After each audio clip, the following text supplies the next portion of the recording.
Hello and welcome to this edition of the ILO's Future of Work podcast. I'm Sophie Fisher. Let me start this programme by asking you a rather sensitive question. Are you happy at work? Are your employees happy at work? If not, does it matter? Isn't a bit of dissatisfaction in the workplace just a normal part of the package? Perhaps even a bit of creative tension, even if we don't like it and it makes us a little bit uncomfortable. An increasing amount of research says that it does matter if we're happy at work. Moreover, that happiness at work, or the lack of it, spills over into issues like productivity, innovation, and even staff retention. With me today to discuss this is Vanessa King. Vanessa is Head of Psychology and Workplaces at the not-for-profit body Action for Happiness, and she advises many organisations around the world on happiness and welfare at work. She has a master's degree in applied positive psychology, and she also has experience in both accountancy and HR, which means that she knows how organisations work from the inside out. Vanessa, welcome to the Future of Work podcast. Thank you for joining us. Yeah, delightful to be here. Yeah, it's a pleasure. Yeah, thanks very much. Okay, well, look, let me start by asking you, I suppose, the key question, which is, does it really matter if people are happy at work or not? Well, actually, this is quite an interesting question because, like you said in your introduction, happiness is one of those subjects. Often people think it's a kind of fluffy, and it's not really kind of a serious subject for the workplace. But I talk about the serious science of happiness because there is a growing body of research that shows if people feel happier in the workplace, then there are all sorts of benefits that result from it. So we know, for example, that people who are happier tend to be more physically healthy. They're less likely to catch a cold. If they get a cold, it's likely to be less severe. They're less likely to be heart disease. They're more likely to take care of their health. Now, so that's important. We all care about the health of our employees, but that translates into, reduced sickness absence, which has a cost, and it reduces the knock-on effect on other colleagues. We know from a growing body of research that feeling happier at work is related to higher productivity with no loss in quality. Doctors, for example, who are happy have been shown to make faster, more accurate diagnoses. And some really interesting research by Alex Edmans, who is at the London Business School. He's a finance professor. He tracked the earnings per share of 100 best companies to work for in the United States over a 26-year period.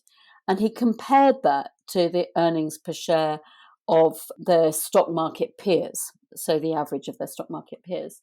And he found year on year, the 100 best companies to work for, so these are organizations that pay attention to the happiness of their workforce, their earnings per share was higher, on average 3.2% higher each year. So he's saying, it's something that isn't fluffy. It's something that actually investors should be taking more seriously. But it actually doesn't just stop there at health and productivity. We know, for example, that people who are happier are more likely to help others more. They're more likely to engage in less risky behaviours. They're likely to be more financially responsible. They're even more likely to be sort of active and engaged citizens. So, and I think this is really important. We know that how we feel about our work doesn't stay at the factory gates or the office door. We take it home with us, and especially in these days of hybrid working, and it ripples out to our families, to how we contribute to our communities. So, I would argue that happiness is actually a corporate social responsibility. And when you talk about happiness at work, what do you actually mean? I assume that you mean something a bit more profound than just having a giggle around the water fountain or having a jolly lunch with a colleague. Happiness is actually quite a complex subject. The ancient Greeks talked about two sorts of happiness. They talked about hedonia, pleasure, so feeling good, that laugh with a colleague, that nice lunch, somebody bringing in the donuts or whatever it is. But they also talked about a form of happiness called eudaimonia. And this was about a sense of fulfillment, a sense of contributing, a sense of being able to be our best selves, to to use the best of ourselves, enhance our potential. And it's kind of interesting because if you think about kind of eudaimonic aspects of work, so maybe working on a really tricky project or navigating a difficult relationship or coming and solving a problem, a complex problem, that does not feel good along the way, but we know we feel satisfied and fulfilled at the end of it. Maybe we feel proud that we've made an impact. And pleasure, those moments of pleasure, can actually, the science shows, can actually help us along the way to fulfilling goals. So I think we need to think about happiness in the realm, both those momentary, fleeting moments and the longer term fulfillment. But I think it's not just about those moments of joy. It could be moments of peace and calm. It could be feeling connected. It could be feeling cared for. Those are all kind of elements of happiness at work. The research that you've looked at for your books and for your work with Action for Happiness, have you got down as far as defining specific criteria that create happiness at work, be they related to the physical environment or related to the kind of job or the sector that you work in or kind of trajectory of your working day? I mean, have you got that deep into it?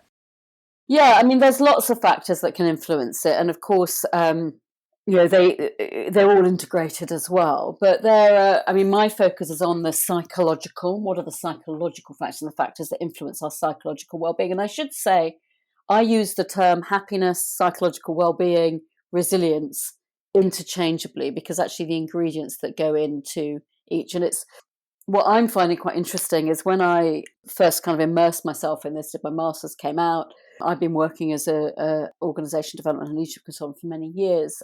When I immersed myself in this science, you could not talk in organisations about the H word, the happiness word, because but you could talk about resilience. You could talk about well-being, but that kind of meant healthy options in the canteen and gym membership or whatever. But now, interestingly, people are becoming much more open to this idea of happiness at work. You equate resilience and happiness directly, do you? Well, absolutely. For two reasons. One is that we know that people who are happier are likely to be more resilient. I mean, none of this is guarantees. But also, if we look at the ingredients that go into feeling happier, there are also ingredients bolster our resilience. So happiness is not just for the good times, if you like. The science of happiness is actually also for the tougher and more challenging times too. So you asked me about some of the ingredients that really go into feeling happy. Now, so there are some, of course, there are some fundamentals. People need to be have the fundamentals, fair work, safe in work environments, those sorts of things. But when we come to a psychological context, the psychological ingredients, I, as a starter for 10, think about 5 key psychological principles.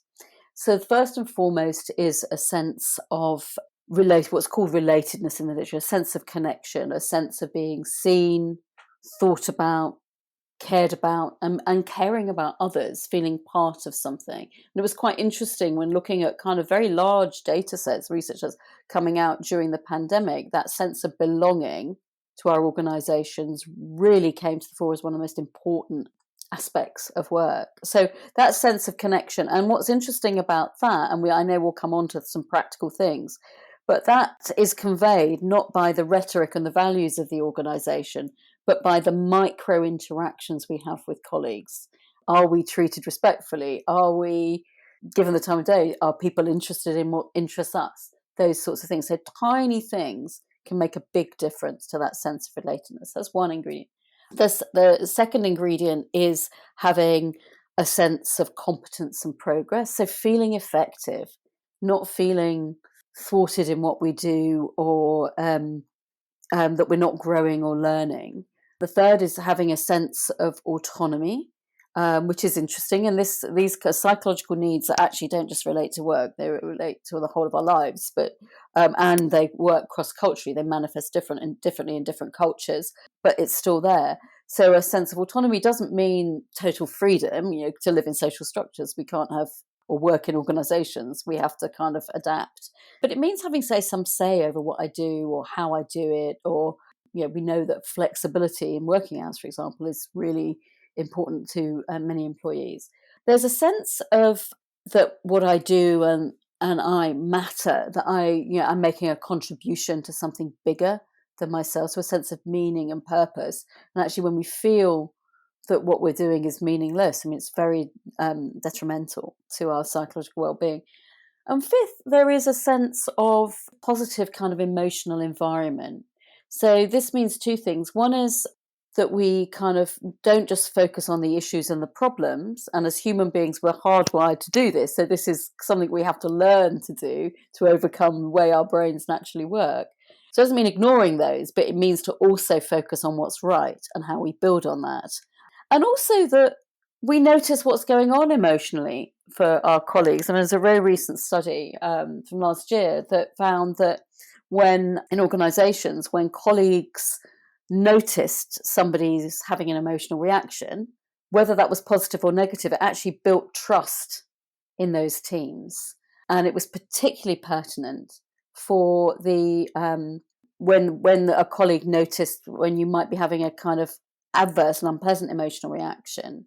And the thing is, it didn't actually matter whether you got the emotion right or not. It was the fact that you noticed that built trust. And if we build trust, that sense of we're building that sense of connection, relations, which is fundamentally important for our psychological well-being, because we are hardwired as social creatures. So you're basically being treated by a person. The other person is looking at you and saying, this is a human being having a reaction, positive or negative. I mean, it can be positive or negative, but the fact that you notice, in fact, Google did a project on trying to find the algorithm for the highest performing teams. Was it personality mix? Was it ways the team worked? None of that seemed to correlate with high performance as a team consistently. But what they found is that within over time, teams working together, the thing that made most difference is what they called psychological safety. And two ingredients for that. One is that I noticed what you were doing, that emotional kind of check-in type behavior, and that actually people on the team had equal voice. That doesn't mean to say we've all got our 2 minutes to speak, team meetings, it could be that, but that we notice when a colleague is maybe holding back or maybe more introverted or less senior, and we allow, we ask and seek that input, and that then feeds those psychological needs. So I'm feeling seen, I'm feeling invited in, sharing my ideas gives me a sense of that autonomy and control. So it feeds. So that's really vitally important. Yeah, how many of our team meetings are just dominated by the boss or loud voices, and there's other voices and from a risk management perspective and from an innovation perspective, you want all voices in the room. What about things like, pay, remuneration, stuff like that? Happiness? Yes or no?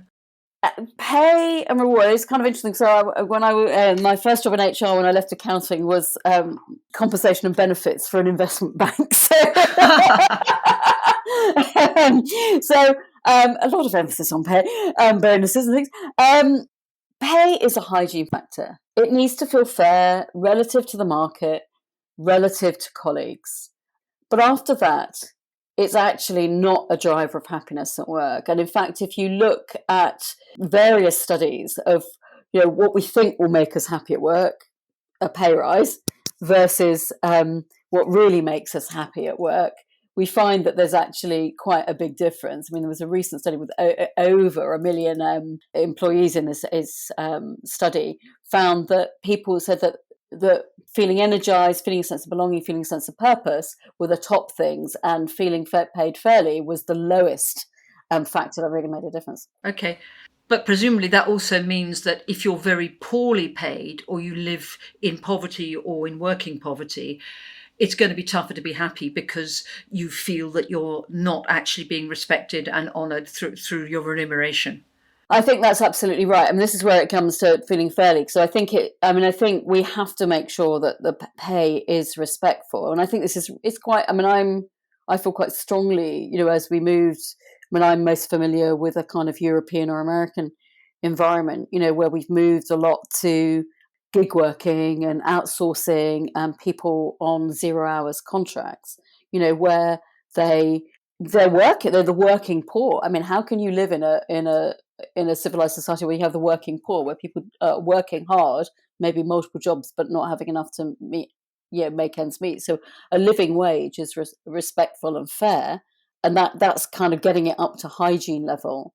But beyond that, I think we can, we ignore some of these psychological factors at our peril. It doesn't mean to say you can. I think it's really important to say that you can suppress wages because you're focusing on happiness stuff, the psychological stuff, because that's not fair and doesn't engender trust. Yeah. I was just going to ask you about that, is whether there's any relationship between things like gig work or self-employment, or indeed the kind of the forms of hybrid working that we've seen on the rise in the last 2 years in the COVID period. I mean, is there any relationship between the type of work that you do, or indeed even the sector, and your level of happiness? Is it more difficult to be happy in some ways or in others? There are various different studies that look at the happiest jobs and whatever and things. A lot of the ones that I'm familiar with are actually pre-COVID. But we know that people who are self-employed, they often will have, like, their need for autonomy is high, but there's, that psychological need for autonomy is met, but their need for connectedness and that need for kind of consistency and security is low. So, and often they're driven quite hard. So the people that come out kind of in terms of highest in terms of life satisfaction versus jobs are actually professional workers and managerial and official workers. The more kind of jeopardy we have in our job in terms of security and belonging, the lower likelihood is that we'll feel happy. But we also need to acknowledge that there's no one rule here. That's why I quite like this idea of psychological principles, because what works for me at this stage in my life, in the context I'm in, maybe being a freelance worker or a gig worker might be quite right for me right now, but it might not have been 5 years ago, and it might not be in 5 years' time. And somebody in my situation may not be that comfortable with that sort of level of, having to be self-reliant. So it does vary, but I think there is a relationship, and I think the ones that are in the low. I mean, it was a huge study done quite a few years ago by Michael Marmot that found that even though senior level employees or whatever, managers, executives, etc., had more responsibility and more pressure than frontline or sort of people in routine clerical roles, that the managers and the professional level workers were happier and that had a better physical benefits for their physical health, because they have greater sense of control. Is this sense of control is when I feel I have no option, when I don't have any say, I just have to do it and suppress who I am. I'm a cog in a machine, and treated as such. Then that is very detrimental to our psychological health in the long run. Okay, so taking kind of structured workplaces, either white-collar workplaces or blue-collar places such as factories and stuff, who's responsible for happiness? Is it the employers, or is it the workers, or is it a mixture of the two? Where does it lie? It's absolutely a mixture of the two. I mean, we think about the ingredients that go into the kind of working context. There's the organisational conditions that, clearly the employer or the context is responsible for. But we also have a role to play. And the thing is, I mean, how many of us have been affected by how somebody else is in the workplace, for good or for ill? Grumpy boss or a grumpy colleague there's a ripple effect out. So how we are impacts those around us and vice versa. So there's a shared responsibility. So I might not be able to affect the organisational policies if I'm further down in the organisation, and hopefully I'll be asked my views in some shape or form, but I can make a difference in my kind of team or my immediate group. And it doesn't mean to say that we have to go around with a yellow smiley face on, absolutely not, but we need to have a toolkit to be able to manage that and aware that we are having a knock-on impact. So if we're sitting around in the canteen just moaning about issues every day, rather than coming up with some constructive ideas or doing what we can, what's within our control, or actually also highlighting what's right, then it's actually going to be detrimental for everybody's well-being. So I think there's a shared responsibility there, and I think it's. But I think there's a really interesting role of the manager and the leader, because the most important person in terms of your experience of work. Okay. Right. Well, look, we haven't got a huge amount of time left on this podcast, but let me ask you to give us a bit of a takeaway, some tips for creating happier workplaces, both for employees and for the managers. What can you give me? Right. So a couple of things you might want to try. One is really basic, a really kind of basic thing that can have a profound difference, both for us personally and make a profound difference for us personally and in our teams, is each day try this as an experiment. I encourage people to try this as an experiment and play around with these things, because just because they worked in scientific studies doesn't mean to say they're going to work for us, all of us. But at the end of your working day, think back on 3 things you enjoyed, were grateful for, or pleased about. It could be tiny, and maybe write it down. When in studies, when people have done that generally in their life, boosted happiness and reduced people's propensity to feel down. But specifically in the workplace, doing that showed it not only helped people detach from work more, which is really important if we're working from home, and it also kind of reduced sort of psychological ill health and boosted psychological well-being. So just think, reflecting on the good things and it could be tiny. It could be, God, I had a really terrible day, but with so and so's help, I got that report in on time. Or I'm glad that day, I'm glad we managed to get through that tricky meeting. Okay, it could be tiny things. It doesn't have to be big, but that can have a profound change, because it's actually rewiring your brain to also notice what's right. And that has physiological and psychological impacts. We haven't got time to go into that, but all this stuff has a physiological and a psychological impact. So you can literally rewire your brain to start taking more notice of the positives and less notice of the negatives. Yeah, and what happens when we do that? It broadens our perceptual fields. We're more open to other people. We are more trusting of others. We are better at problem solving. We see more options. We're more flexible at thinking. And this is tried and tested research, as opposed to when we're feeling fear or hacked off, when our perceptual fields are narrow and we limit what we see. So there's a kind of real, and there has every emotional state has a physiological component. So so biology and psychology are kind of caught up. So I would really say experiment with that, and in your team meetings. I mean, what we in Action for Happiness, what we do in sort of team meetings, we play with that. We start off with one thing that we are grateful for, and it could be a work-related thing, could be a personal-related thing. Another thing I would say doing is, our connections with others in our organisation, these micro moments that I mentioned earlier, are so important. We think it's incidental, whether we walk past a colleague in the corridor and grunt, or we walk in without saying hello or asking people how they are, or we glide over something they share with us. But these are so important. I mean, Jane Dutton, who was at the Ross Business School at University of Michigan, found that these kind of what she calls high quality connections, these short moment positive interactions with others, as literally as a few seconds, make a difference to not only individual well-being and individual performance, but team performance and organization performance, even organization financial performance. So what does that mean? It means, if a colleague shares something positive with you, or some good news, they had a great dinner last night, or their kid won in the football team, or they've just had some good news from a client, don't gloss over that and say, oh, lovely, and now how you're getting on with that report that we need to get done. You might just ask a few curious questions. Oh, who were they playing, or what was the client, or what did you have for dinner? A couple of curious questions, and that is predictive of the highest quality relationships. And you can try that at home, by the way, as well. The original work on that was done with romantic couples. But that sort of thing, you're noticing, you're paying attention to the person, you're taking an interest in what they're interested in, and you're not saying that your work or whatever is more important than them as a human being. It doesn't take much time, but it actually creates quite a profound impact. So I'd really encourage you to try that, just asking a few active, curious questions when somebody shares a little bit of micro good news, and see what and being kind. There's kindness. There's a big study that was done, but a study was done in an organization in Spain where people were in different. The people were in the experiment were divided into different sort of groups, if you like.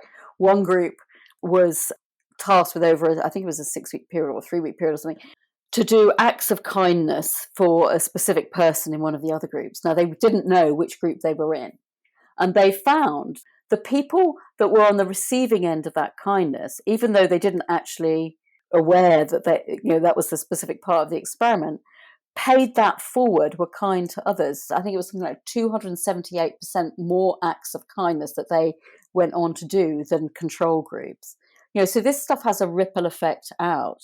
I'm feeling grateful when we actually say thank you to colleagues.